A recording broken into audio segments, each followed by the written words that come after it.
तो यमुनानगर की प्रगति रैली को लेकर जहां लोगों में काफी उत्साह नजर आया, वहीं इस बीच रैली के दौरान हरियाणा के शिक्षा मंत्री कंवरपाल गुर्जर से जनता टीवी ने खास बातचीत की, जिसमें शिक्षा मंत्री कंवरपाल गुर्जर ने जानकारी देते हुए बताया कि रैली स्थल पर उपलक्ष्य जगह से 3 गुना ज्यादा लोग रैली में पहुंचे थे और इस अवसर पर सीएम ने प्रगति रैली में करीब 1100 करोड़ रुपए की घोषणा की।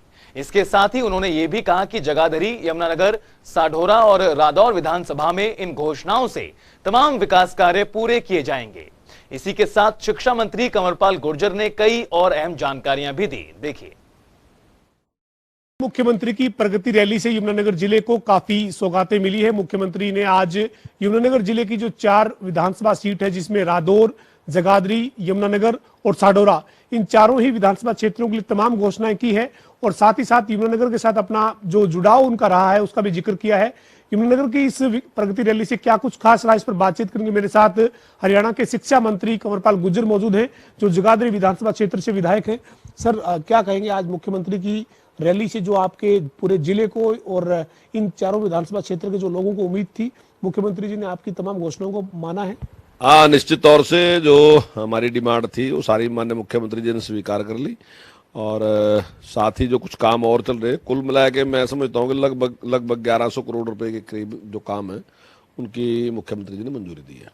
मुख्यमंत्री जी ने आज जो है वो सर रैली के मंच पर पहुंचने से पहले भी करीब 350 करोड़ की परियोजनाओं का उद्घाटन और शिलान्यास भी किया, जो पिछले काफी समय से जो है वो अंडर प्रोसेस था। हाँ, वो सारी लगभग पूरी होगी सारी जो इसलिए उनका शिलान्यास किया और आगे जो कुछ और काम होने वाले हैं उनके बारे में भी, और आज जो अब नए काम हमने दिए थे उनके भी, तो उन सारों की घोषणा माननीय मुख्यमंत्री ने की है। तो ये सर जो 1100 करोड़ के जो प्रोजेक्ट हैं नए, जिनकी घोषणाएं हुई है, जिनके लिए आज मुख्यमंत्री ने ऐलान किया, इसमें एक 50 करोड़ की लागत से सर आप यहाँ पर जो फॉरेस्ट क्षेत्र है उसको लेकर एक बड़ी घोषणा की है, उसको कैसे देखते हैं आप? उससे क्या इस क्षेत्र के लोगों को फायदा होगा? देखिए, काफी लंबे टाइम से उस पर विचार चल रहा और जो देहरादून जो अपना इंस्टीट्यूट है उसने भी हमें इसके लिए स्वीकृति दी थी, तो हमारे डिपार्टमेंट ने उनके साथ बातचीत की थी और वो भी इसके लिए तैयार थे। तो यहाँ जो है मैं समझता हूँ कि जो एग्रो फॉरेस्ट्री है जिसकी तरफ सरकार का काफ़ी प्रयास है, तो अगर वो सबसे सफल कहीं है तो वो इस एरिया में सफल है। तो इसलिए, लेकिन यहाँ जो प्लाई उद्योग है, इसके ऊपर जो प्लाई के ऊपर जो पत्ता लगता है वो सारा इम्पोर्ट करना पड़ता है। तो हमारा प्रयास ये है कि कोई इस प्रकार की रिसर्च हो ताकि पत्ता यहाँ बनने लगे, उससे विदेशी मुद्रा बचे हमारी। तो उसके लिए विचार करके हमारे विभाग ने भी और देहरादून से भी जो हमारी बातचीत हुई, तो यहाँ एक इस प्रकार का एक हम काम शुरू करना चाहते हैं। और दूसरा हम चाहते हैं कि जैसे पॉपुलर और सफेदा है, पॉपुलर के लिए एक निश्चित जगह है, वहीं ज़्यादातर पॉपुलर होता है, लेकिन सफेदा काफ़ी में होता है। लेकिन कुछ और भी इस प्रकार के वृक्ष आने चाहिए ताकि किसान उन्हें लगाएं और जहां उससे पर्यावरण के लिए भी लाभ हो और किसान को भी आर्थिक रूप से लाभ हो, तो उसकी तरफ हमारा प्रयास है कि वो होना चाहिए। मुख्यमंत्री जी ने आज प्रगति रैली में सर पिछले 7 साल में जो तमाम विधानसभा क्षेत्र हैं यमुनानगर जिले के, चाहे उसमें आपका जगाधरी है, रादौर है या फिर साढौरा है, इनकी जो करीब हर विधानसभा में 250 करोड़ के आसपास की जो वो घोषणाएं हुई थी, जिनको पूरा करने के बाद 1000 करोड़ से ज़्यादा का यहाँ काम हुआ है। तो किस तरीके से देखते हैं कि पिछले 7 साल में इस क्षेत्र की तस्वीर बदली है क्या? चूंकि आप भी मंच पर जब अपना संबोधन दे रहे थे तो आप कहते कि पूर्व की सरकारों में यहाँ अनदेखी हुई है।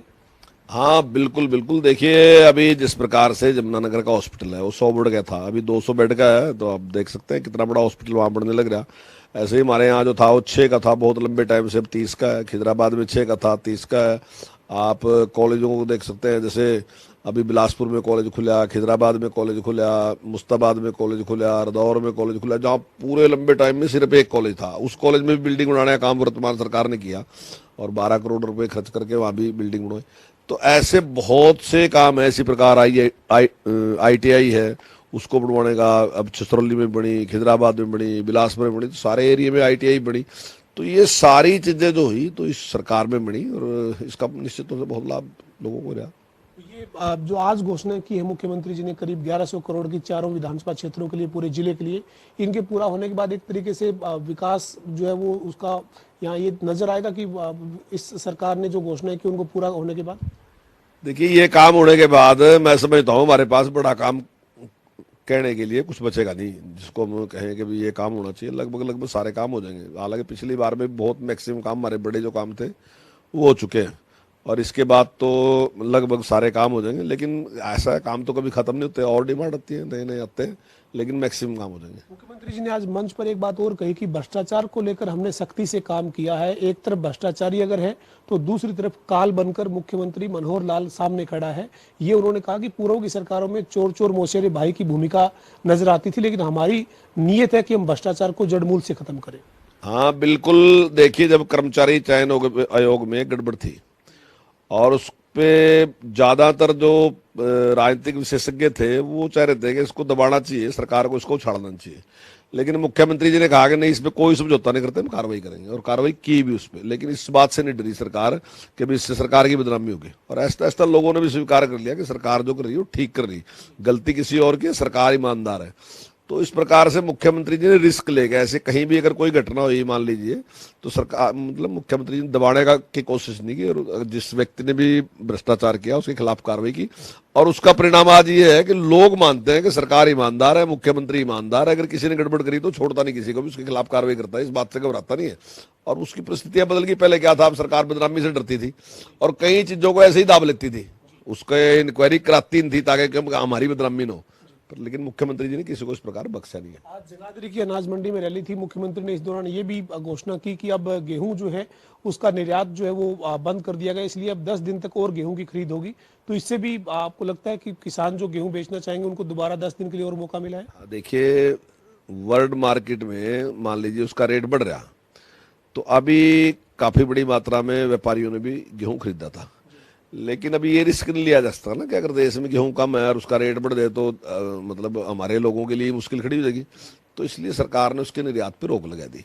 लेकिन कुछ किसान भी है जिन्होंने गेहूं रोक रखी थी, तो इसलिए उनको अवसर दिया कि अगर वो बेचना चाहें तो सरकार अपने रेट पे जो एमएसपी है उस पर खरीदने के लिए तैयार है। कल मान लीजिए अब बाहर आपने निर्यात रोक दिया, यहाँ आप खरीद नहीं रहे, तो किसान कहेगा भी मैं तो, मुझे तो पता नहीं था आप ऐसा करोगे।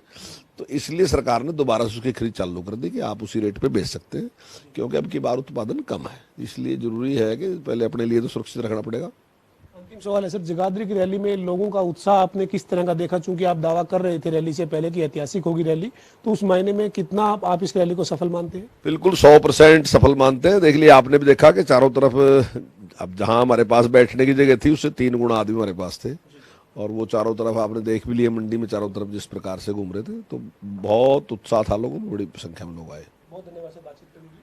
हमारे साथ हरियाणा के शिक्षा मंत्री और जगाधरी के विधायक कंवरपाल गुर्जर थे, जो कह रहे हैं कि आज जो प्रगति रैली हुई है इसको लेकर लोगों में काफी उत्साह नजर आया है, और जो जगह रैली के लिए चयन की गई थी उससे कई गुना ज्यादा भीड़ जो है वो यहाँ पर नजर आई है। और इसके साथ ही मुख्यमंत्री मनोहर लाल ने प्रगति रैली में 1100 करोड़ के करीब की नई परियोजनाओं की घोषणा आज इस रैली में की है, जिससे यमुनानगर जिले के चारों विधानसभा क्षेत्रों में तमाम जो विकास के कार्य हैं वो हो सकेंगे। वीडियो जर्नलिस्ट विजेंद्र सिंह के साथ पवन सिंह, जनता टीवी, जगाधरी।